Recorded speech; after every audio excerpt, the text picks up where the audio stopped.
Temptation often sneaks up on you quietly. It doesn't announce itself with loud noises. Instead, it comes in softly until you can almost feel it closing in on you, especially when you're alone. That's exactly how it felt for me one night, leading me to knock on my boss's bedroom door just before midnight, wearing only a short silk robe and filled with desire. My name is Amber. I'm 25 years old, single, and I work as a live-in nanny for a lovely family in Miami. The mother, Vanessa, is incredibly sweet and treats me like a little sister, perhaps too kindly at times. Her husband, Mr. Blake, is a different story. He's tall, with broad shoulders and salt and pepper hair, and his deep voice sends shivers down my spine whenever he says my name. He's not just handsome, he has a powerful presence that makes everyone else around him feel small. Sometimes he looks at me for just a second longer than necessary, which makes me think I'm not the only one sensing something electric between us. Things took a turn the night Vanessa left for a week-long business trip. The house felt eerily quiet and cold. Instead of feeling responsible, I felt a risky excitement building within me. That night, sleep evaded me as I tossed and turned in that little robe I had never dared to wear before. My room was right across the hall from his, and with every passing minute, my heart raced. Maybe it was crazy, but at that moment I didn't care. I wanted him. So I walked quietly down the dark hallway. The house was still, with only the gentle hum of the fridge below breaking the silence. When I finally reached his door, my fingers shook as I raised my hand and knocked softly. Part of me hoped he wouldn't hear, but he did. The door slowly opened to reveal him standing there, shirtless and looking breathtaking with sleepy eyes. "Amber," he said in a low, rough voice. "Is everything all right?" I gulped, feeling heat rise in my cheeks and my thighs pressing together. "I couldn't sleep," I whispered. "Can I come in?" He hesitated, his eyes shifting to my robe and bare legs. I could see his jaw tense, but he stepped aside, allowing me to enter. The room was filled with his scent, a mix of wood, spices, and something undeniably masculine. He shut the door behind me. "What's wrong?" I turned to face him, my heart racing. "I don't know how to say this," I admitted softly, "but I've been thinking about you for weeks." His expression darkened as he took a step closer. "Amber, you know this is wrong." I know I spoke quietly, but it didn't matter. He was so close that I could feel his warmth. His breathing was calm, and when he looked at my lips, I felt a spark. "Do you want this?" he asked softly. I nodded, and he kissed me fiercely, full of desire. His hands pulled me closer, and I moaned against him, feeling his excitement. He lifted me effortlessly and laid me on the bed, my robe slipping open. His kisses traveled down my neck, igniting a fire within me. That night changed everything for us, and I couldn't regret it. Thank you to our incredible subscribers at Ella Infidelity Stories. You inspire us to share these emotional and passionate tales. If you're new here, please subscribe to join our growing family. We have so much more to reveal. I woke up on his chest, feeling his steady breathing, our bodies tangled in sheets. My robe lay discarded on the floor, and his arm was protectively around me. For a moment, I imagined belonging to him. But then reality hit. He was Vanessa's husband, my boss. Still, I had no regrets. As his hand moved gently on my back, he asked, "You okay?" My heart fluttered at his sleepy tone. Looking up, I replied, "Better than okay." With a smile that made my heart race, He brushed my hair aside and admitted, "I didn't expect this." I rolled over, kissing him softly, teasing, "I'm not finished with you yet." I gently traced my fingers down his chest, and he let out a soft groan, his eyes darkening with desire. "You're dangerous," he murmured. I replied softly, my lips brushing against his stomach as I made my way lower. "I'm yours." He propped himself up a little, but I playfully pushed him back down, knowing he wouldn't stop me. My goal was to please him, to make him think of me whenever he shut his eyes.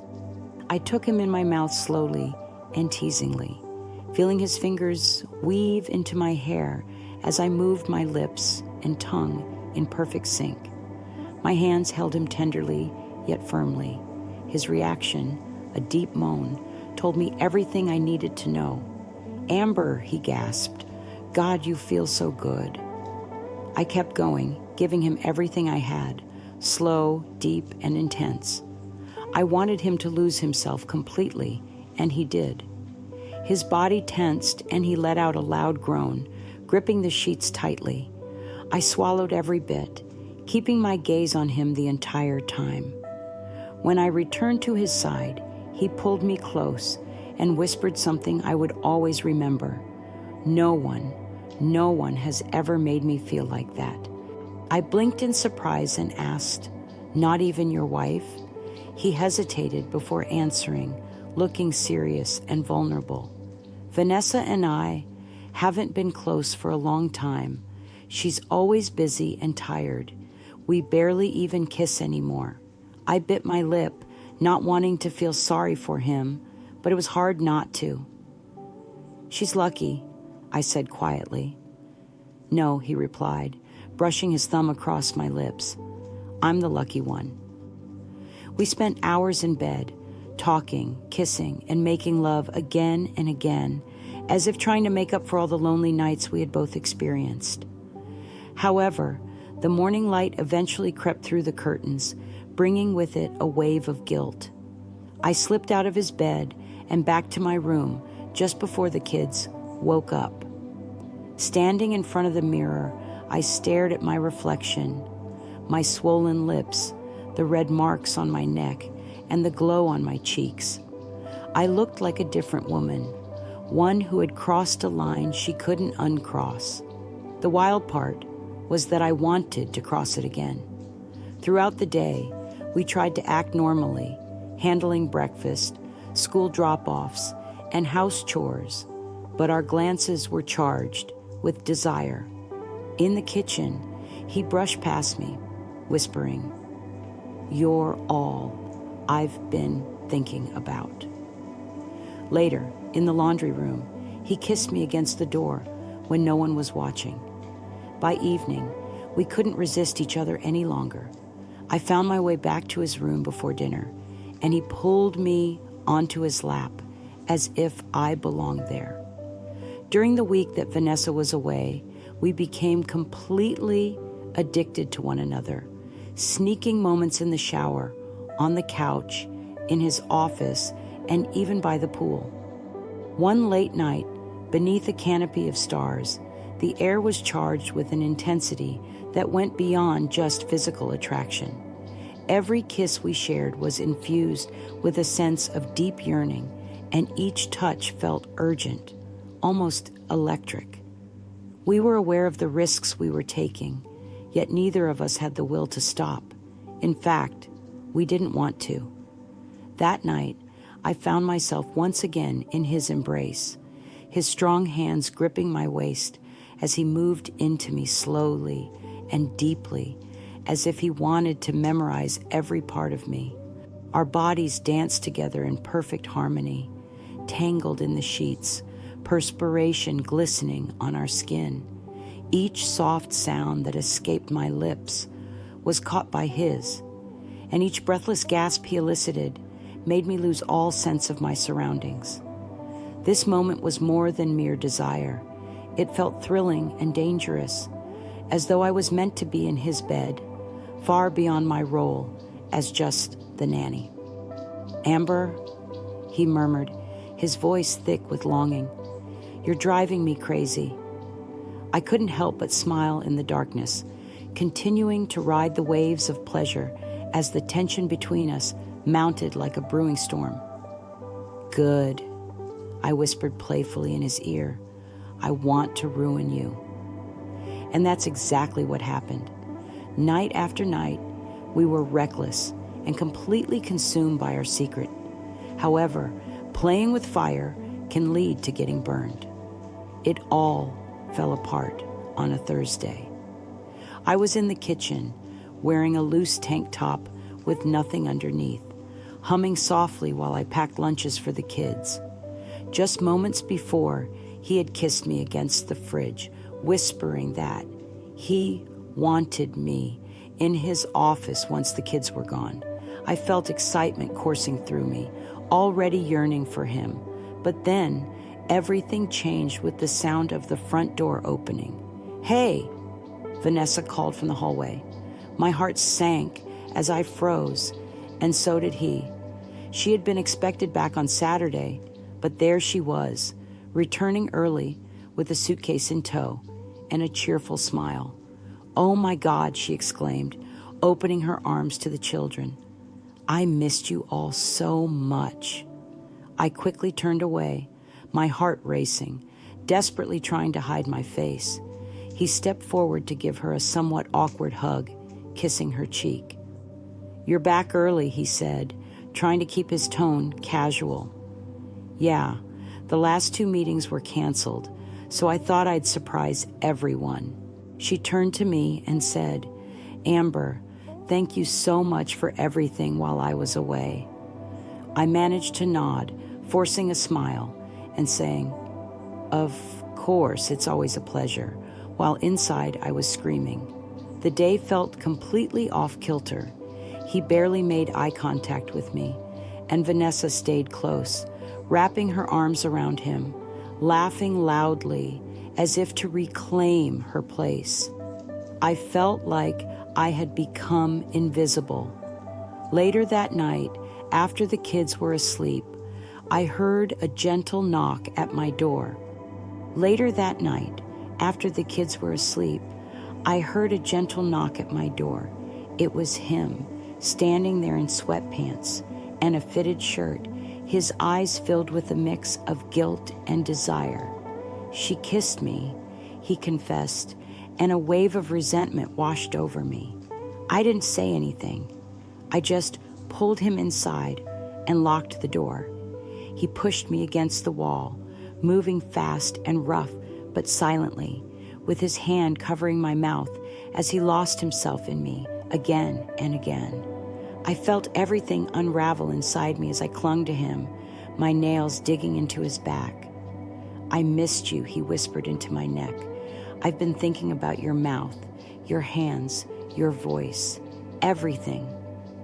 I went down on my knees, taking him into my mouth, just like that first time. He leaned back against the wall, groaning, his fingers gripping my hair. "You feel better than anything I've ever known," he gasped. "No one has ever done this to me." His words pushed me to go deeper and slow down, teasing him until it was almost too much to bear. He let out a loud moan as he finished, trying to keep quiet, but I knew if anyone was up, they might hear something. Afterward, he kissed me like nothing else mattered anymore, and I felt the weight of it, the importance of it all. I cared too much. I should have walked away that night when he came to my room, kissing me like I was everything he needed. But instead, I let him back into my life, my heart and my soul.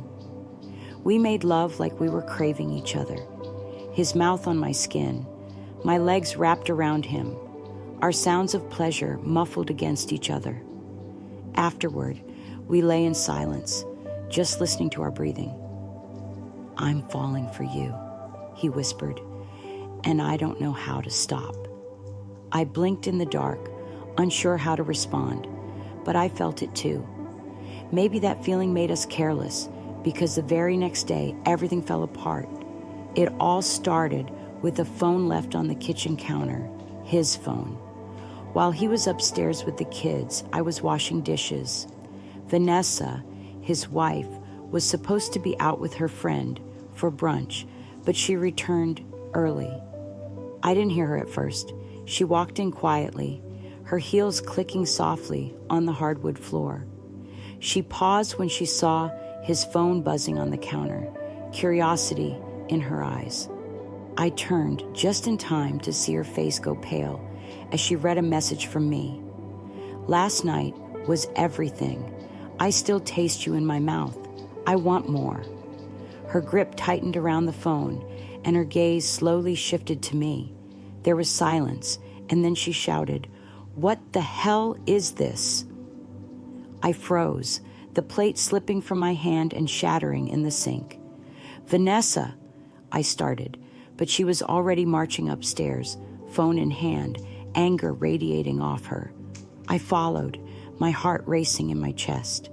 She burst into the bedroom where he was helping the kids change. "You've been cheating on me with the nanny," she exclaimed, and he looked shocked. "Vanessa, wait," he pleaded, but she threw the phone at him. "Don't you dare lie to me." The kids stared at us, confused and scared. "Get out," she ordered, pointing at me. "Vanessa, please, let me explain," I tried to say, but she interrupted with, "Get out of my house." I stepped back, shaking and feeling ashamed and heartbroken. In just 10 minutes, I packed my things. He tried to follow me and talk, but she stood in between us, fiercely protecting her pride and her family. I walked out, and that was the end of the affair, but the hurt lingered on. Weeks went by, and I found a small apartment and a part-time job. I kept a low profile, trying to erase the feelings he had stirred in me, the way he made me feel special, as if I was the only woman that mattered. One night, my phone buzzed with a message from him. "She's gone." I filed for divorce and took the kids. In that moment, I felt like I lost everything except the memories of him. I stared at my phone, tears filling my eyes. I wanted to respond, to tell him I missed him, that I still thought about him, that I could still feel him with me, but I didn't. Instead, I turned off my phone and curled up in bed because some love stories are meant to be brief, passionate, and unforgettable, just like ours.